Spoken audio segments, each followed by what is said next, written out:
So they committed to sell it at a fixed price, but they have to source it.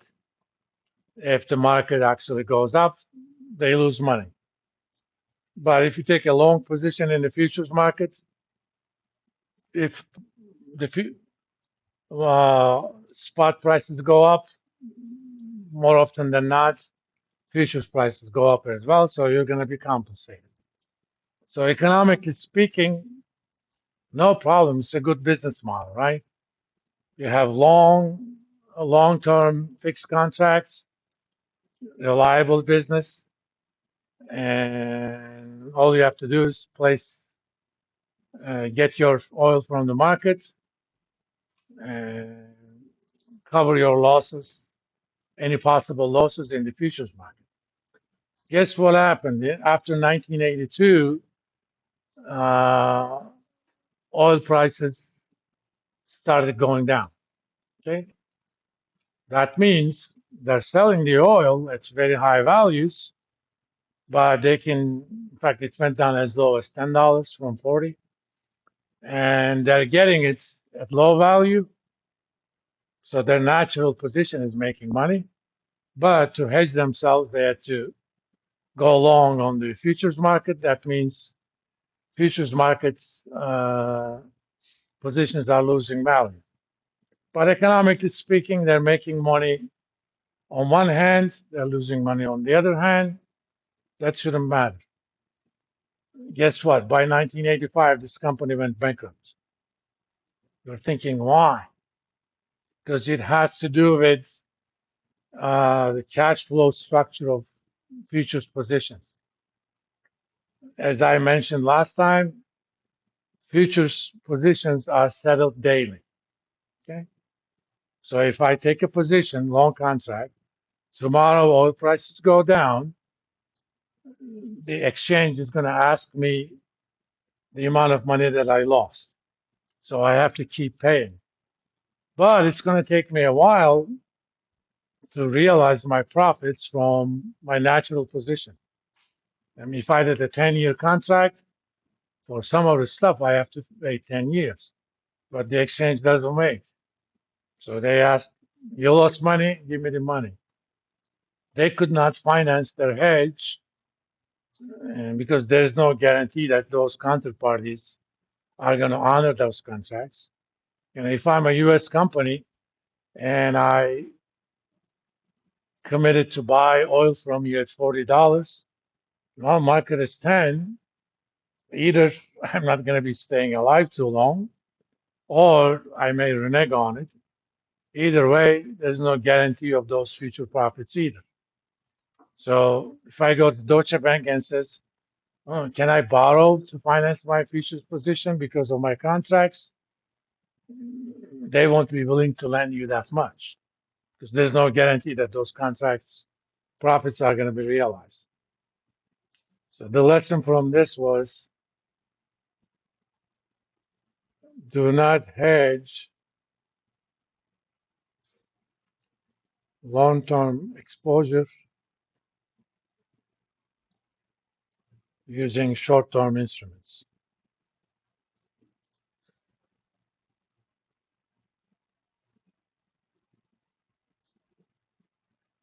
because of possible adverse cash flow issues. Now, we use that forward example for a hedging of one-time exposure. But as many companies, you're importer or exporter, you're not in that business just for one time. Suppose every year you're exporting 100 million euros worth of stuff to Europe. I mean, currently the exchange rate is 116, but if you look at the charts for the last 10 years, let's see, CNBC.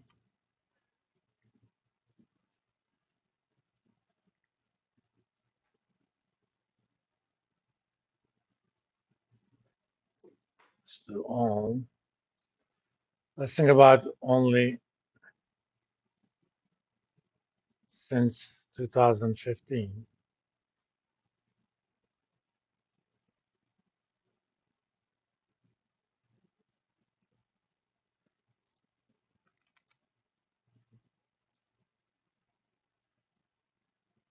Now, about 10 years ago, €1 was trading about at 137, and right now is 116.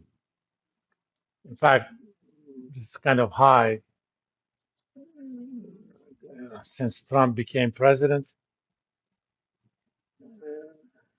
You know, at the end of Biden administration, €1 was close to 103, close to parity. So this thing fluctuates quite a bit. Well, suppose I want to hedge my risk over the next 10 years. $100 million each, €100 million each year is €1 billion over 10 years. If you wanted to hedge that in the futures markets, that would be 8 million contracts, I think. No, 8,000 contracts. It's 125,000 each. 8 contracts is 1 million. 8,000 is 1 billion. And let me show you the open interest in that contract. Let's see.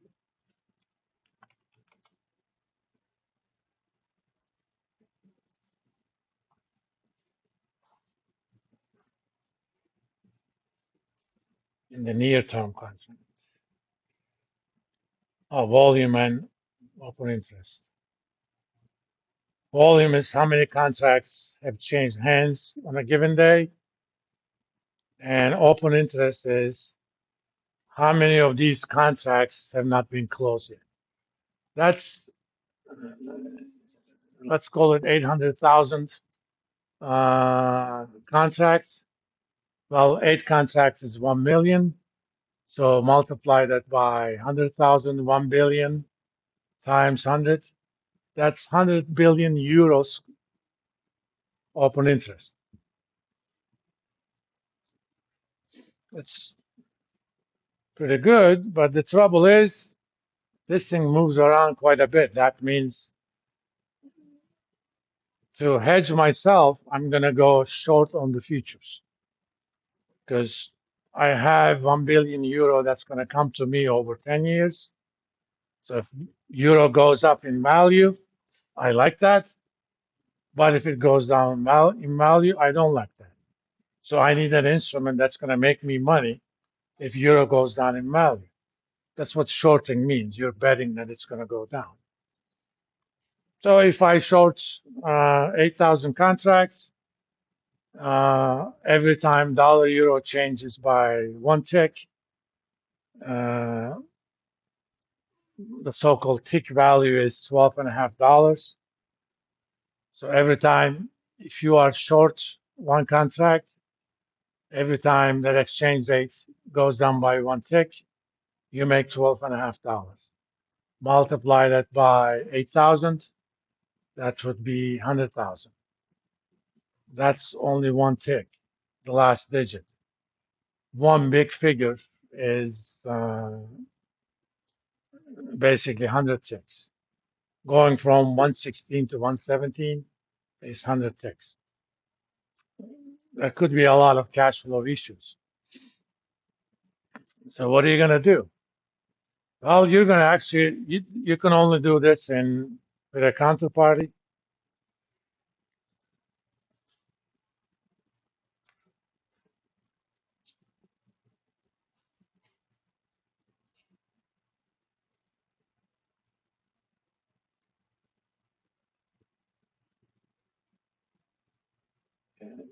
Currency swap deal.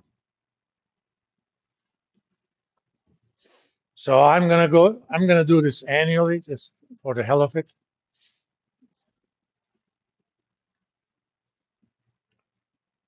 For the next 10 years, I will use I don't know, Hypovereinsbank, let's say. It's basically a German bank that does most of mortgage deals, but they're also active in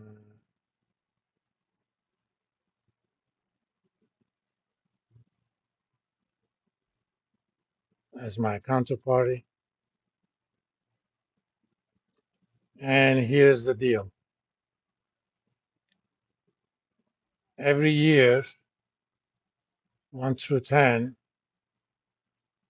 I will commit to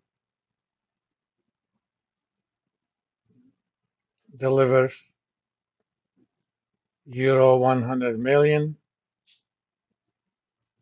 to, I'm going to call it HVB, Hypovereinsbank. And HVB will commit to give me the US dollar equivalent at the swap rate. So let's say that swap rate is 125. So at that rate, every year I'll deliver 100 million euros. They're going to give me $125 million. Good, right?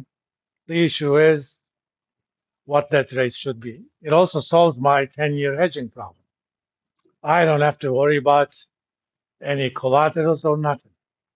As long as I am confident that Hypovereinsbank is going to be around, no problem. Of course, you could use other counterparties. If you're happy with your JP Morgan could do the same thing. It doesn't have to be a German bank. So how do you figure that out? Technically speaking, this is a collection of 10 forward rate agreements. In year one, I'm going to pay you 125. I'm going to pay you 100 million euros. You're going to pay me 10. But the forward exchange rate is 125.